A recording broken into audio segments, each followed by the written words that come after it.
नमस्कार। कुंभ लग्न यानी एक्वेरियस एसेंडेंट वालों के लिए जनवरी 2026 का महीना कैसा रहेगा। देखिए, इस महीने को बेहतर समझने के लिए मंथ को मैंने दो पार्ट में डिवाइड किया है। पहला पार्ट है 1 जनवरी से 16 जनवरी तक और दूसरा पार्ट है 16 जनवरी से 31 जनवरी तक। तो पहले 16 दिन आप लोगों के लिए बहुत इम्पॉर्टेंट है, जब आप अपने इम्पॉर्टेंट प्लान्स को एग्जीक्यूट कर सकते हैं यानी लागू कर सकते हैं। आपको यहाँ पे पॉजिटिव रिजल्ट्स हर एक क्षेत्र में मिलता हुआ नजर आएगा। 4 ग्रहों की युति सूर्य, मंगल, शुक्र और बुध आपके लाभ स्थान, धन स्थान पर है। 11वां स्थान बहुत शुभ घर होता है और इन सब की दृष्टि बृहस्पति पर है और बृहस्पति की दृष्टि इन चारों ग्रहों पर है, सूर्य, मंगल, शुक्र और बुध। तो ये 5-11 के एक्सिस एक्टिवेट हुआ है आप लोगों के कुंडली में। आपके लग्नेश की सिचुएशन, पोजीशन गोचर में पहले से दूसरे स्थान पे अच्छी है और बृहस्पति की दृष्टि धन स्थान पे और 4 ग्रह यहाँ से डायरेक्टली देख रहे हैं। इनका एस्पेक्ट है बृहस्पति के ऊपर, जुपिटर के ऊपर। तो फर्स्ट 16 डेज में आप अपने इंपॉर्टेंट प्लान्स को कर सकते हैं। अपने मंथली MIS यानी अगर आप जॉब करते हैं, आप MIS का मतलब अच्छी तरह से समझते होंगे। मंथली MIS को आप फर्स्ट 16 डेज में कंप्लीट करने की कोशिश कीजिए। जो भी आपकी इंपॉर्टेंट प्लानिंग्स है उसको फर्स्ट 16 डेज में कोशिश कीजिए वाइंड अप करने का, क्योंकि 16 जनवरी के बाद से फिर आपके जो कर्मेश हैं वो 23 फरवरी तक मकर राशि में उच्च के जरूर रहेंगे, लेकिन ये आपके लिए ये पोजीशन होगा 12वें स्थान पे, यानी दुर्भाग्य स्थान भी बोलते हैं इसको, खर्चे का भाव भी बोलते हैं और परेशानियां और षड्यंत्र का घर भी बोलते हैं। तो उसके बाद समस्याएं आनी शुरू हो जाएगी 16 जनवरी के बाद से 23 फरवरी तक। खास करके काम धंधे में यानी बिजनेस हो या जॉब हो तो आपको बैकफुट पे रहना है। हालांकि मंगल, फिर से मैं क्लेरिफाई कर देता हूँ इस पॉइंट को कि मंगल यहाँ पे उच्च के रहेंगे, लेकिन इसके बावजूद यहाँ नेगेटिव रिजल्ट्स देंगे। और फिर 14 जनवरी के बाद से सूर्य भी आपके 12th हाउस में जाएंगे। तो एक एवरेज डेट 14, 13, 14, 16 ना लेके मैंने 16 का डेट लिया है। 16 जनवरी से ले करके फिर 23 फरवरी तक मंगल आपके 12th हाउस में रहेंगे, जो कि एडवर्स कंडीशंस रहेगी, उस पर हम अभी थोड़े से बाद में आएंगे। तो पहले 16 दिन में बृहस्पति की दृष्टि इन चारों ग्रहों पे बहुत शुभ है, यानी इस समय कुछ ना कुछ इनकम आपके पास आनी चाहिए, कुछ कैश फ्लो भी होना चाहिए और कुछ बहुत अच्छे काम आपके बनते हुए नज़र आएंगे इन 16 दिनों में। अपने बॉसेस से, मैनेजमेंट से, किसी भी अथॉरिटी से, RWA से, किसी भी गवर्नमेंट से रिलेटेड कोई काम आपका हो, उसको सेटल करना है तो ये बेस्ट टाइम है पहले 16 तारीख तक जनवरी में, जब आप इन कामों को सेटल कर सकते हैं। गवर्नमेंट से रिलेटेड कोई काम हो, टैक्स रिलेटेड कोई डिस्प्यूट हो, ट्रैफिक चालान सेटल करना हो, तो पहले 16 दिन जनवरी का आप लोगों के लिए बहुत इम्पॉर्टेंट है। अब 16 जनवरी के बाद से, जैसे मैंने अर्लियर बताया, पहले बताया वीडियो में, आपके कर्मेश यानी 10th हाउस यानी प्रोफेशन के कर्ता धर्ता, यानी बिजनेस या जॉब के जो मालिक हैं आपकी कुंडली में, वो मंगल हैं। वो 12th हाउस में जाएंगे, दुर्भाग्य स्थान पे यहाँ के उच्च के रहेंगे, बट इसको कंफ्यूज नहीं कीजिएगा। उच्च के होने के बावजूद यहाँ पे पॉजिटिव रिजल्ट्स आपको नहीं मिलेगा, क्योंकि ये दुर्भाग्य स्थान है, खर्चे का भाव है, षड्यंत्र का घर है, यानी यहाँ से संन्यास भी देखा जाता है, अध्यात्म का घर है, यानी ये भौतिक सुख देने वाला घर तो नहीं है। इसलिए 16 जनवरी ऑनवर्ड से 23 फरवरी तक आप अवॉइड कीजिए बिजनेस या जॉब में कोई भी बड़ा रिस्क आप इस टाइम पे ना लें। अपने ऑफिस में अगर जॉब में हैं तो बॉसेस से, सीनियर मैनेजमेंट अथॉरिटी, गवर्नमेंट से आपको 16 जनवरी के बाद से लेकर के 14 फरवरी तक खास करके केयरफुल रहना है। ये साल का एक पर्टिकुलर मंथ होता है जब आपको विशेष करके गवर्नमेंट से, मैनेजमेंट अथॉरिटी, बॉसेस और सीनियर से केयरफुल रहना है।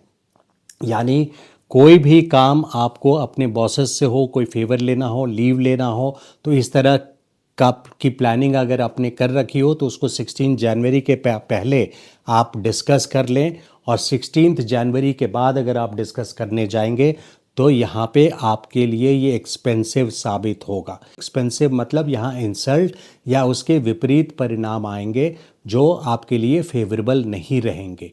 ऑफिस में पॉलिटिक्स के भी शिकार यहाँ पे अगर आपने एंटी मैनेजमेंट एजेंडा 16 जनवरी के बाद रखा, या अगर आप जर्नलिज्म में हैं और एंटी गवर्नमेंट कोई आर्टिकल्स लिख रहे हैं तो उसको 16 जनवरी के पहले पब्लिश कर लीजिए, क्योंकि 16 जनवरी के बाद से लेकर के 14 फरवरी तक एंटी मैनेजमेंट अगर जॉब में हैं तो, या फिर एंटी गवर्नमेंट अगर जर्नलिज्म में हैं तो, इस तरह का टाइम 16 जनवरी के बाद 14 फरवरी तक विशेष करके, वैसे एक्सटेंडेड वे में काम धंधे के लिए ये 23 फरवरी है, लेकिन अगर सरकारी रिलेटेड यानी गवर्नमेंट रिलेटेड अपने बॉसेस से, मैनेजमेंट से, अथॉरिटी से, गवर्नमेंट से, सीनियर से डायरेक्ट डीलिंग है तो विशेष करके 14 फरवरी तक ज़रूर अवॉइड कीजिए।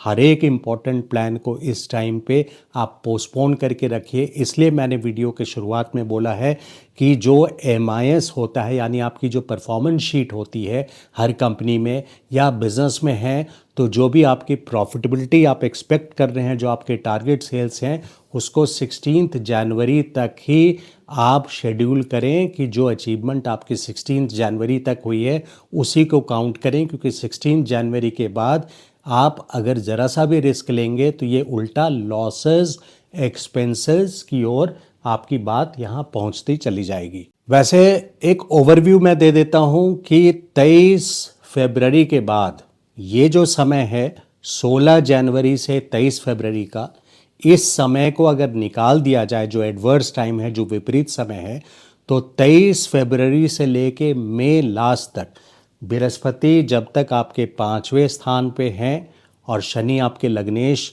दूसरे स्थान पे, कैश फ्लो के स्थान पे पहले से हैं और ये लंबा चलेंगे, तो बृहस्पति जो मई तक हैं वो 23 फरवरी से मई लास्ट तक आप लोगों का एक ब्रॉडली स्पीकिंग फेवरेबल टाइम रहेगा, यानी अनुकूल रिजल्ट्स आपके आते रहेंगे। सो आप 16 जनवरी से 23 फरवरी तक अफोर्ड कर सकते हैं कि आप बैकफुट पे रहें। अगर आप इवेंट मैनेजमेंट कंपनी में हैं, एक और एग्जांपल दे देता हूं, और आप अगर किसी इवेंट को प्लान कर रहे हैं तो वो इवेंट या तो 16 जनवरी के पहले हो जाए, या फिर उस इवेंट को आप 16 जनवरी से लेके 23 फरवरी तक शेड्यूल ना करें तो आपके लिए बेटर है। उसके बाद आपके पास मौका ही मौका है, 23 फरवरी से लेकर के मई तक का आप इसको शेड्यूल कर सकते हैं। इसके अलावा भी 23 फरवरी से मई तक जो भी फ्लक्चुएशंस हैं वो फरवरी का वीडियो मैं फिर बनाऊंगा, उसमें आपको रिमाइंड भी करूंगा, और फिर मंथली वीडियोस आप वॉच करके देख सकते हैं कि क्या फ्लक्चुएशंस मंथ में आ रहे हैं मई तक। लेकिन ब्रॉडली स्पीकिंग 23 फरवरी से लेके मई लास्ट तक आप लोगों का पॉजिटिव टाइम रहने वाला है। देखिए, रेमेडी में कुंभ लग्न वालों को मैं हमेशा बोलता हूँ कि सूर्य की पूजा करनी चाहिए। सूर्य नमस्कार, सुबह उठ के आप सूर्य नमस्कार करें तो आप लोगों के लिए एक मान सम्मान प्रतिष्ठा, आप लोग अपने प्रोफेशनल लाइफ में काफ़ी इंसल्ट भी, काफ़ी चैलेंजेस फेस करते हैं और कई बार बहुत करियर चेंजेस होते हैं आप लोगों के लाइफ में, क्योंकि वृश्चिक राशि पड़ती है दशम स्थान पे, जिसके कारण आप लोगों के प्रोफेशनल करियर में काफ़ी चैलेंजेस आते हैं थ्रू आउट द करियर। किसी भी कुंभ वाले से आप पूछ करके देख सकते हैं। आप लोगों के लाइफ में अप्स एंड डाउन्स बहुत ज़्यादा होते हैं। एक स्टेबिलिटी के साथ थ्रू आउट ग्रोथ वाली सिचुएशन दूसरे राशियों के साथ हो सकती है, जैसे वृषभ राशि है, तुला राशि है, मीन राशि है, लेकिन खास करके जो शनि वाली राशि है मकर, कुंभ और वृश्चिक, तो वृश्चिक आपके 10th हाउस में पड़ रहा है, जिसके कारण आपको अपने प्रोफेशनल करियर में कई बार चैलेंजेस से बढ़ करके इंसल्ट वाली सिचुएशन भी, यानी फेलियर्स भी देखना पड़ता है और इंसल्ट भी देखना पड़ता है। तो रेमेडी में सूर्य नमस्कार एक रेगुलर वे में आप करते रहें नियमित तौर पे, तो आप लोगों के लिए फ़ायदा होगा। शनि के बल को ना बढ़ाएं, यानी कुछ ऐसे डेट्स हैं जिसको आप अवॉइड कर सकते हैं हर मंथ। वो डेट्स हैं 4, 8, 13 तारीख, 17 तारीख, 22 तारीख और 26 तारीख। यानी जिस डेट का भी टोटल 4 और 8 होता है उस दिन आप इम्पॉर्टेंट काम अपना प्लान ना करें, बल्कि एक डायरी बना करके आप नोट कर लें इस पर्टिकुलर डेट्स में क्या हो रहा है, और 3 महीने में आपके सामने में रिज़ल्ट सामने आएगा कि उस दिन इस पर्टिकुलर डेट्स को आप कभी भी चैन से नहीं बैठते हैं, या तो फिज़िकली आपको कहीं दूर जाना पड़ता है या मेंटली आप परेशान रहते हैं। तो कुछ ना कुछ ऐसी अनप्रेसिडेंटेड यानी जो पहले से नहीं देखा जा सकता है ऐसे इवेंट्स होते हैं उस दिन। उथल पुथल सा रहता है, अनप्लान्ड सा होता है, जिसके कारण अव्यवस्थित आप महसूस करते हैं, अनऑर्गेनाइज्ड महसूस करते हैं इन पर्टिकुलर डेट्स को। इसलिए इम्पॉर्टेंट मीटिंग्स आप इस डेट को नहीं शेड्यूल कीजिए, बल्कि अपने कुंभ वालों को मैं हमेशा बोलता हूँ कि शुक्र राशि यानी शुक्र का की पावर अगर आप बढ़ाएं, केंद्र और त्रिकोण के स्वामी हैं, चौथे घर और नवम स्थान के स्वामी हैं, तो शुक्र की पावर को अगर आप बढ़ाएंगे तो ये योग कारक ग्रह है, सबसे अच्छे ग्रहों में से है। तो शुक्र के पावर को बढ़ाने के लिए आप परफ्यूम वगैरह लगा सकते हैं, वाइट कपड़ा पहन सकते हैं, एस्थेटिक इन्वायरमेंट में रहना यानी साफ़ सुथरे इन्वायरमेंट में रहना, एक फ्लावर्स वगैरह भी रख सकते हैं। तो ऐसे माहौल में रहने से शुक्र की ताकत बढ़ती है, जिसके वजह से शनि के जो चैलेंजेस हैं उसमें कमी आएगी, और शुक्र योग कारक होने के कारण आपके लिए प्रोग्रेस में ऐड करेगा। यानी शुक्र की जो ऑस्पिशियस रिजल्ट्स है, जो शुभ रिजल्ट्स है आपकी कुंडली में, केंद्र और त्रिकोण के स्वामी भागेश भी होने के कारण वो आप तक पहुंचता रहेगा, आपको मिलता रहेगा।